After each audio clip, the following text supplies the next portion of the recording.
The fluorescent lights of Chicago O'Hare International Airport buzzed overhead as Margaret Chen wheeled her modest carry-on through Terminal 3. At 42, she wore a simple navy blazer over jeans, practical, unassuming, the kind of outfit that helped her blend into crowds. Her dark hair was pulled back in a neat ponytail, and despite the early morning hour, her eyes were alert, observant. She was heading to Seattle for what she told everyone was a consulting opportunity. The truth was far more complicated. Margaret Chen. The voice sliced through the ambient airport noise like a knife. Margaret's stomach dropped. She knew that voice, would recognize it anywhere, even though she'd spent the last 18 months trying to forget it. She turned slowly. Richard Blackwood stood 20 feet away, designer sunglasses perched on his head, a custom-tailored suit that probably cost more than most people's monthly rent. At 48, he'd aged into the kind of distinguished look that wealth and privilege often provided, silver at his temples, a town that spoke of weekend yacht trips. Beside him stood a woman who couldn't have been older than 26, draped in labels Margaret recognized from fashion magazines, Chanel bag, Louboutin heels, a dress that cost more than Margaret's entire wardrobe. Richard. Margaret's voice was steady, controlled. Years of therapy had taught her not to let him see her rattle. Richard's smile was the kind that didn't reach his eyes, the same smile he'd worn when he'd served her with divorce papers. Well. Flying economy, I see. His gaze swept over her modest luggage, her off-the-rack blazer. How humble of you.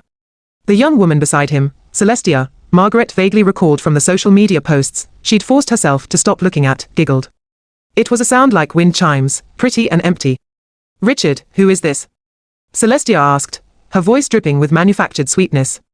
My ex-wife, Richard said, the word ex emphasized with particular relish. Margaret used to work as a bookkeeper before we married. I tried to give her a better life, but... He shrugged, a gesture that said everything. Some people are just meant for ordinary things.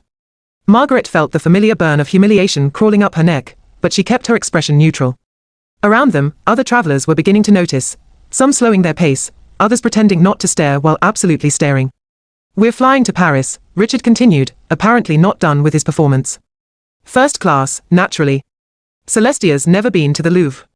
I'm thinking we'll spend a week at the Plaza Athénée, maybe rent a villa in Provence afterward. He paused, his smile sharpening. Where are you headed? Some budget hotel conference, I imagine. Seattle, Margaret said simply. Seattle. Richard laughed, a sound that carried across the terminal. God, Margaret, you always did aim low. Remember when I tried to introduce you to real culture?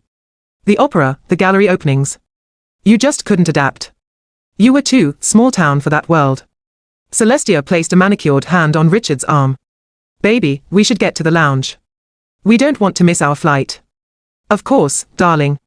Richard looked back at Margaret, and for just a moment, something flickered in his eyes, something that might have been vindication, or cruelty, or both. It was, well, I'd say it was good to see you, but we both know that would be a lie. Good luck with your little consulting job, Margaret. Try not to embarrass yourself too badly in Seattle. They walked away, Celestia's heels clicking against the polished floor, Richard's laughter trailing behind them like exhaust fumes. Margaret stood frozen for a moment, aware of the eyes on her, the whispered conversations, the pitying looks. She'd been prepared for many things in life, but running into Richard here, now, felt like the universe's idea of a cruel joke. Her phone buzzed. A text message, Terminal 5. Private aviation.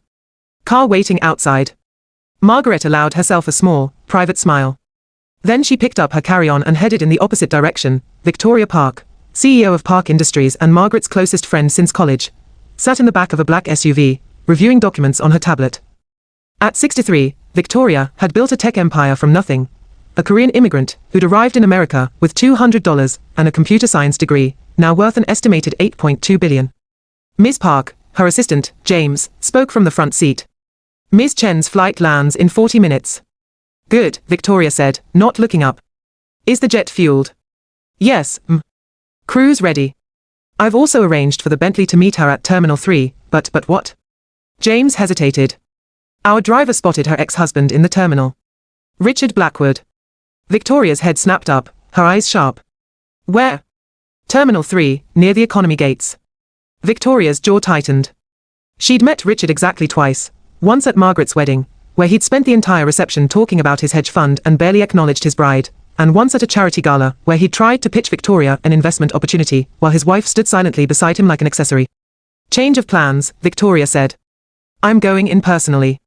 Margaret made her way through the maze of terminals, following the signs to the private aviation area. The crowds thinned as she walked, the architecture shifting from generic airport to something more exclusive, wood paneling, leather chairs, hushed conversations. She'd been surprised when Victoria had called 3 weeks ago. Margaret, Victoria had said, her voice warm but professional. I need someone I can trust. Park Industries is expanding into financial oversight and blockchain verification. I need a chief financial officer who understands both traditional accounting and emerging technology. Someone brilliant, honest, and underestimated by everyone around them. I need you. Margaret had laughed, thinking it was a joke. Victoria, I'm a bookkeeper. I do tax returns and small business accounting. I'm not. You have a master's degree in forensic accounting from MIT, Victoria had interrupted. You graduated top of your class. You've spent the last 18 months freelancing, solving problems for a dozen different companies, uncovering embezzlement schemes, streamlining systems. I've been watching your work, Margaret. You're exactly what I need. The question is, are you ready to stop hiding? Now, standing at the entrance to the private aviation terminal, Margaret understood what Victoria had meant. The door opened automatically. Inside, the space was all glass and chrome, more like a luxury hotel lobby than an airport. A woman in a crisp uniform approached immediately. Ms. Chen. Ms. Park is waiting for you. This way, please. Margaret followed her through the terminal, past groups of executives and families who clearly flew private regularly, past a lounge that looked like something from a design magazine, to a private door that led directly to the tarmac, and there, waiting on the runway, was a Gulfstream G800, sleek, white, pristine. The kind of jet that cost $80 million. Standing at the base of the stairs was Victoria Park, wearing an elegant grey pantsuit and a smile that could cut diamonds. Margaret. Victoria pulled her into a hug. Welcome to the rest of your life. Victoria, this is too much, nonsense. You're my new CFO. We have work to do in Seattle, meetings with Microsoft, Amazon, and 3 venture capital firms. We'll discuss your compensation package on the flight, but I'll tell you now, base salary is $2 million, with stock options that should be worth considerably more. Margaret's head spun. $2 million. Plus bonuses, benefits, and a signing package that includes relocation assistance to Seattle, where our headquarters will be moving next quarter. You'll be there anyway, so I thought we'd make this trip productive. Victoria's expression softened. James told me you ran into Richard.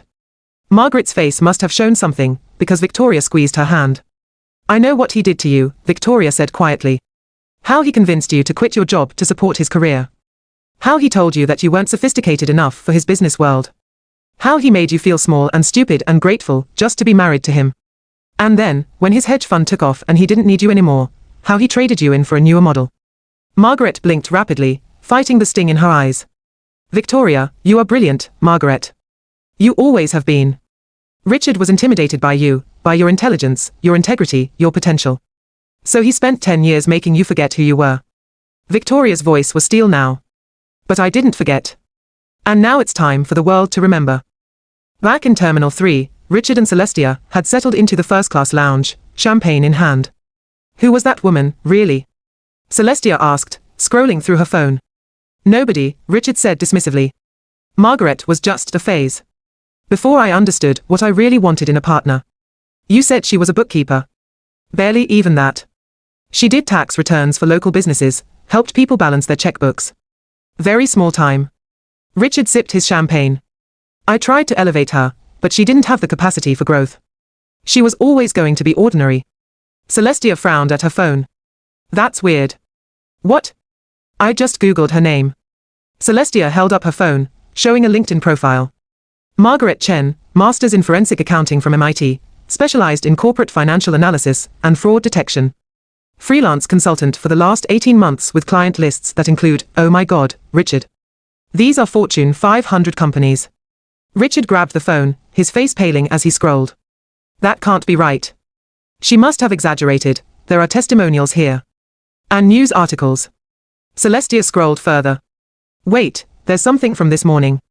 Park Industries announces key executive hire, Margaret Chen named Chief Financial Officer. Richard, Park Industries is Victoria Park's company. She's worth billions. The blood drained from Richard's face. The Gulfstream's interior was more comfortable than Margaret's apartment, cream leather seats, polished wood tables, actual artwork on the walls. She'd spent the first 10 minutes of the flight, just staring out the window, trying to process the seismic shift her life had just taken. Victoria sat across from her, 2 glasses of wine on the table between them. I should have called you sooner, Victoria said. After the divorce. I should have checked on you. You did check on me, Margaret replied. You sent me that care package. The books, the tea, the note that said you're going to be fine. I could have done more. You're doing it now. Margaret took a sip of wine, something French and expensive that she definitely wouldn't have been able to identify 18 months ago. Victoria, why me? Really? You could hire any CFO you wanted. Victoria was quiet for a moment, her gaze thoughtful. Do you remember sophomore year? We were in that econometrics class with Professor Harrison, the one who loved to humiliate students. Margaret smiled slightly. The one who said women shouldn't bother with advanced mathematics. You stood up to him. In front of the entire lecture hall, you proved his theorem wrong, showed the flaw in his logic. You were terrified. I could see your hands shaking, but you did it anyway because it was right. Victoria leaned forward. That's who you are, Margaret. Someone who finds the truth even when it's uncomfortable. Someone with integrity that can't be bought or bent. Richard said I was too rigid. Too black and white. Richard was stealing from his clients through creative accounting and needed you not to notice, Victoria said bluntly. I've had my people look into Blackwood Capital. The SEC is investigating them for fraud. It'll be public knowledge in about 6 weeks. Margaret's wine glass paused halfway to her lips. What? Richard Blackwood's hedge fund has been running what essentially amounts to a small-scale Ponzi scheme. Moving money between accounts, falsifying returns, churning high fees. Nothing massive enough to attract immediate attention, but sustained over years. Victoria's expression was grim. He's going to lose everything. And he knew it was coming. That's probably why he divorced you when he did. To protect his assets, separate himself from the liability. Margaret set down her glass, her mind racing. Suddenly, so many things made sense. Richard's insistence on keeping their finances separate toward the end of their marriage, his push for a quick divorce, his cruelty designed to make sure she wouldn't contest anything. He used me, Margaret said softly. He used you, Victoria confirmed. And then he discarded you. But Margaret, she reached across the table, gripping Margaret's hand. That says everything about him and nothing about you. You are not ordinary. You never were. The meetings went better than Margaret could have imagined. Victoria introduced her as the financial genius who's going to make sure Park Industries remains solvent and ethical as we scale, and Margaret found herself discussing blockchain verification protocols with Microsoft executives, debating financial modeling with Amazon's CFO team, and presenting a risk assessment framework she'd developed during her freelance work that had 3 venture capitalists literally taking notes. By the time they returned to the hotel, the penthouse suite at the Four Seasons, Margaret's head was spinning. You were magnificent, Victoria said, pouring them both a drink from the minibar. Every single person we met with was impressed. Microsoft wants to schedule a follow-up. Amazon asked if you'd consult on their new subsidiary structure, and 2 of the VC firms want Park Industries to help audit their portfolio companies. Margaret collapsed onto the couch. I think I'm going to pass out. Not yet. First, we celebrate. Victoria handed her a glass. To Margaret Chen, not ordinary, never ordinary. They clinked glasses. Margaret's phone, which had been on silent all day, buzzed with a notification. Then another. Then a cascade of them. Frowning, she pulled it out. Text messages, LinkedIn notifications, missed calls. Most from numbers she didn't recognize, but one stood out, Richard's number. 5 missed calls. 3 voicemails. What is it? Victoria asked. Margaret opened her LinkedIn. The notifications were from people she'd gone to MIT with, former colleagues, even some of Richard's old business associates. All congratulating her, asking to reconnect, requesting meetings. She clicked on Richard's voicemails with a sense of surreal detachment. The first message was clipped, controlled. Margaret, call me. We need to talk about some misunderstandings. The second was less composed. Margaret, this is ridiculous. You can't actually be CFO of Park Industries. What did you tell them? What lies did you spread about me? The third was desperate. Please, Margaret. I need to talk to you. There are things you don't understand. I can explain everything. Call me back. Margaret deleted all 3 without listening to them in full. Richard? Victoria asked. Richard, Margaret confirmed. I think he saw the announcement. I'm sure he did. I made sure it went out to every major business publication and was prominently featured on LinkedIn. I wanted the whole world to know. Victoria's smile was sharp.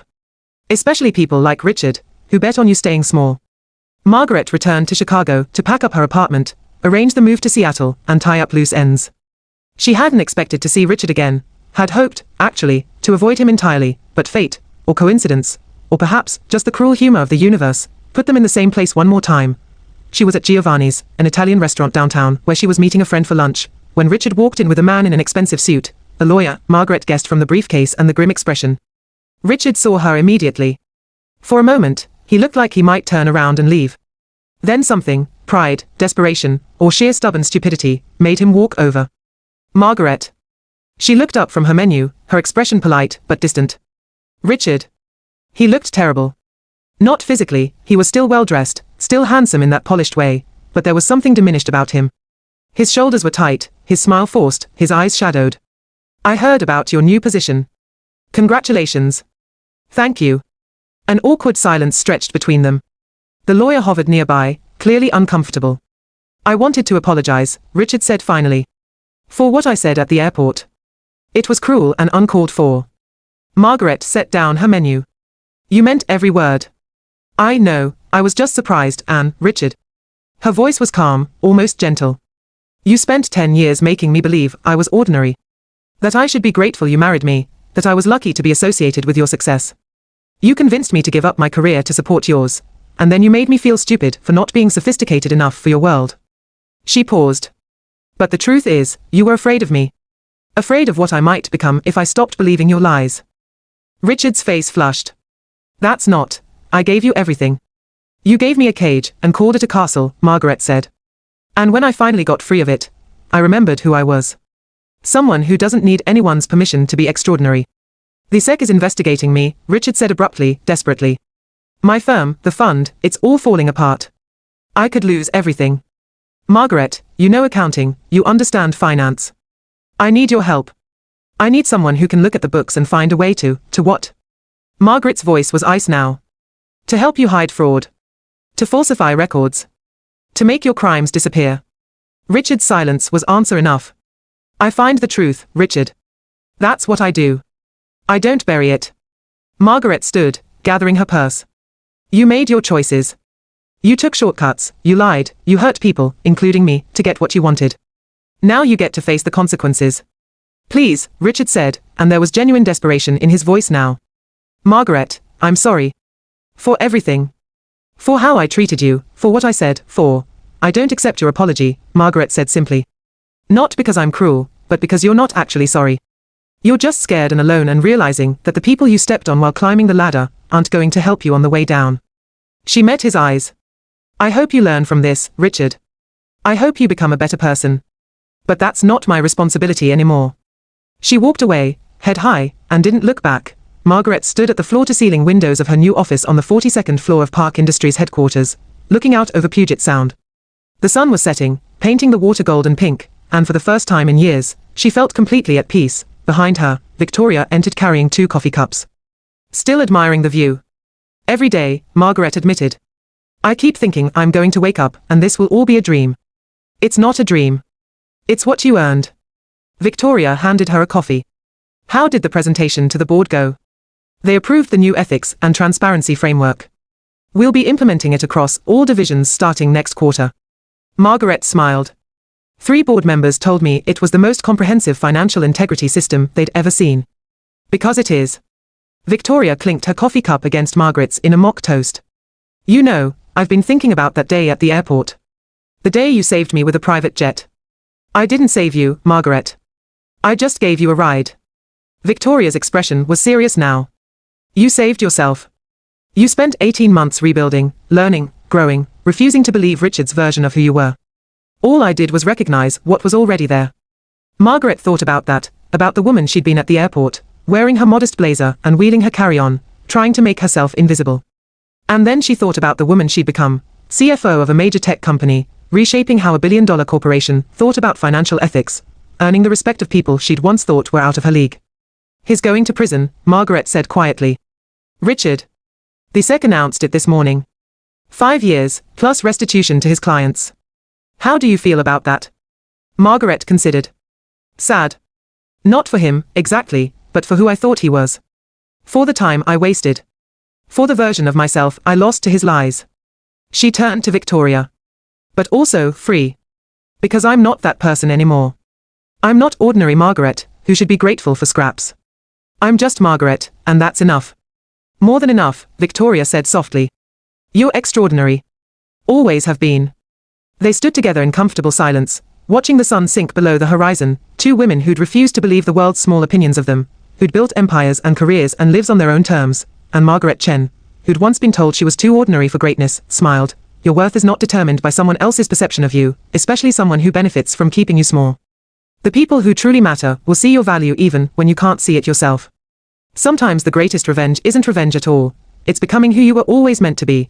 When someone tries to humiliate you for where you are in life, remember, they don't know where you're going. And their need to diminish you says everything about their insecurity, and nothing about your value. Success isn't about proving others wrong, it's about proving yourself right. It's about remembering that you are not the small, limited person others needed you to be. You are capable of extraordinary things, and sometimes the journey to discovering that begins at rock bottom, with someone else's cruelty showing you exactly who you don't want to be. The best way to respond to someone who underestimated you isn't anger or revenge, it's grace, growth, and the quiet confidence of knowing your own worth.